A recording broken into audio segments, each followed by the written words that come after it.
Welcome.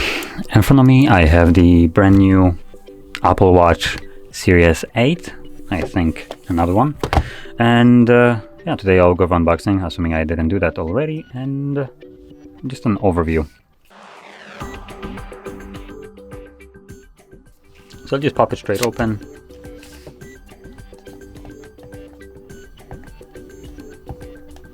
The heck is this sticker?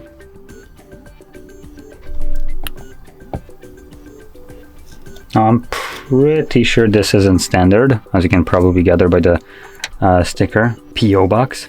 This is not from Apple, so fantastic placement of them, of this one. Well done, whoever decided to place it here.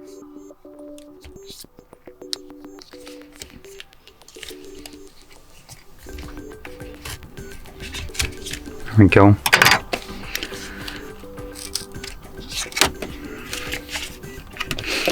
So once we get inside, we get the just the watch itself and the biggest box for no reason, and then we get the strap.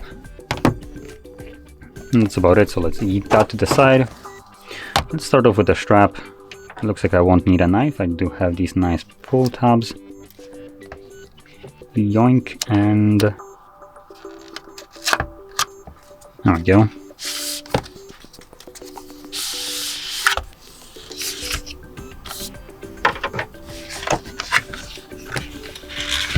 So as you can see, we have the strap right here. We do have two different sizes, so if you have a smaller wrist like my petite one, then you can utilize the smaller one. It will fit really small hands in this case, and this one is just universal. So I'm gonna take out, let's see, this.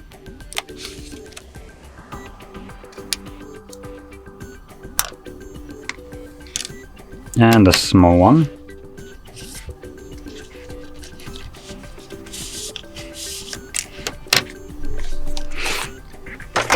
And now we can move over to the actual watch. I have already, these are prepared.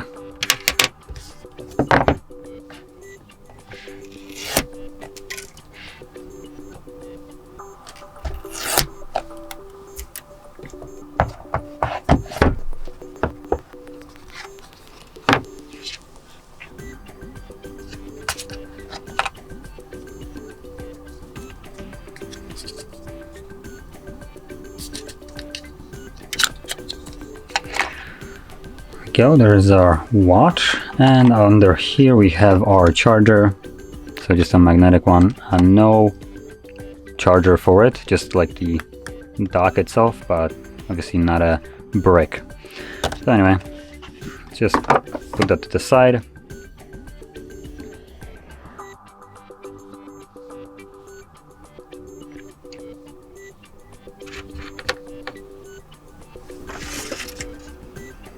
So it looks like, go here and here. So there we go. And just to kind of take off my watch. Now I'm not using an Apple Watch. This is a Oppo one, so it's a little bit bigger than this. Also doesn't have a crown. But let's see. I'm trying to put it on, but come on. There we go, so that clip it, just make it a little bit tighter.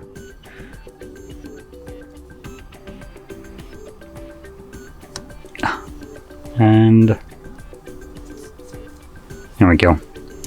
So that's basically how it looks like on super skinny hands.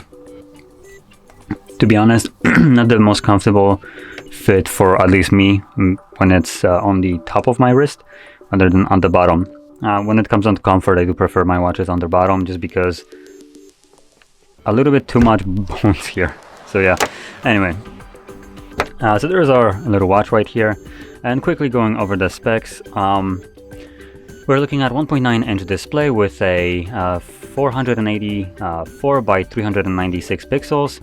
It's a LTPO OLED display with peak brightness of 1000 nits, 363 pixels per inch, sapphire glass at the front right here, so we do have pretty durable protective glass right here.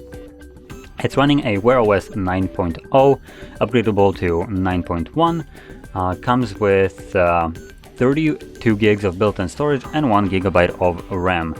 And those are probably like some of the best specs to be mentioned right here, along with the battery, which is 308 milliamps. It's pretty small, to be honest, but this is a watch, so I believe for watch, at least at this size, this is a pretty normal size of the battery. Now, last thing to mention here would be that this device comes at about 850 euros, which is absolutely effing ridiculous for a watch.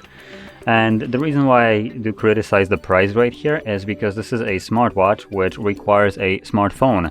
Not really sure how you can classify something as a smartwatch, and I mean that in all the ones, like this one as well.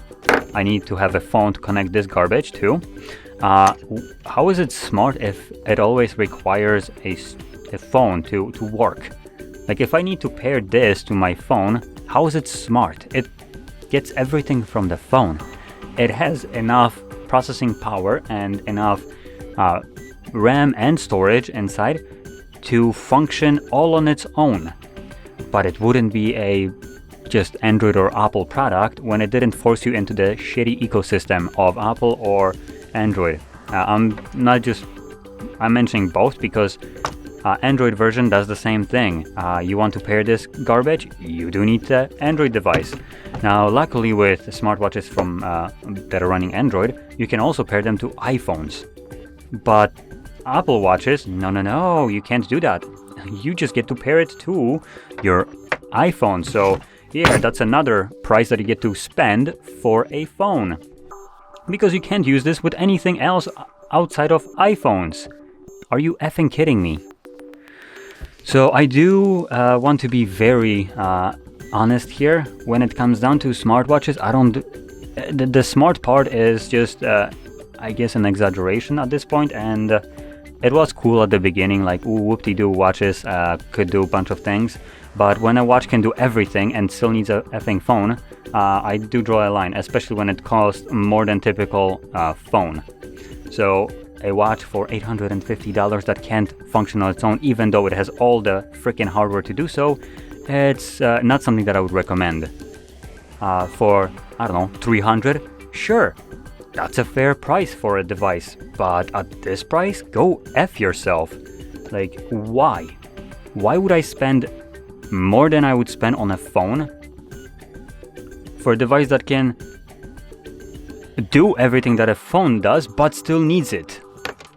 So yeah, I am very critical of just wearable devices like this at this point. I'm just kind of sick of them, just because it's been released how many times now? 8 times, I guess. It's Series 8, so I assume there is like 8 iterations of it, and yet it still can't function on its own, even though once you pair it up, you can do everything on its own. Like, Apple, are you absolutely, like, serious here? There is no reason I would need to pair this to my phone when it has enough power to do everything, literally everything, without needing a one. So yeah, I just can't say that I'm really vibing with what Apple has been doing in the past, well, half a decade or more. This product, I will be honest, is not for me. Apple at this point isn't for me. Whatever they're doing is just at this point annoying me. They're releasing a phone for, what is it, $1,200 that has a hole punched camera and calling it a feature. Like, are you kidding me?